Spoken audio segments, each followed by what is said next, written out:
চরিত্রের মধ্যে দাগ ফেলতে পারে এরকম কেউ নেই। সো আযীম শব্দটা কোরআনের যত জায়গায় ব্যবহার করেছেন, আল্লাহ নিজের ক্ষেত্রে বলেছেন সূরা আয়াতুল কুরসির শেষে ওয়াহুয়াল আলিয়ুল আযীম, তিনি হচ্ছেন আলী এবং আযীম, সুমহান।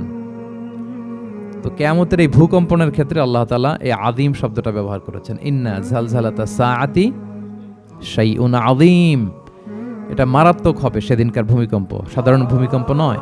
ইযা রুজ্জাতিল আরদু রাজ্জা ওয়া বুসাতিল জিবালু বাসসা, পুরো পৃথিবীটা একসাথে কেঁপে উঠবে, পাহাড়গুলো ভেঙে চুরে তছনছ হয়ে যাবে।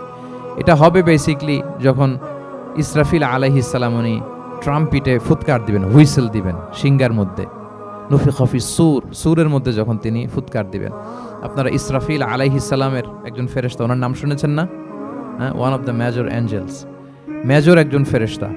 আল্লাহ তাআলা ওনাকে সৃষ্টিই করেছেন এই বিশাল হুইসেলে একটা ফুৎকার দেওয়ার জন্য, আর কোনো কাজ নাই। ওনার অ্যাসাইনমেন্ট এই একটাই, সৃষ্টির পর থেকে আজ অবধি বিশাল হুইসেলটা নিয়ে আল্লাহর আরশের দিকে তিনি তাকিয়ে আছেন অপলক নেত্রে, পলকও ফেলেন না চোখের, যে কখন আল্লাহ তাআলা অর্ডার করবেন, করার সাথে সাথে ফুৎকার দিবেন তিনি।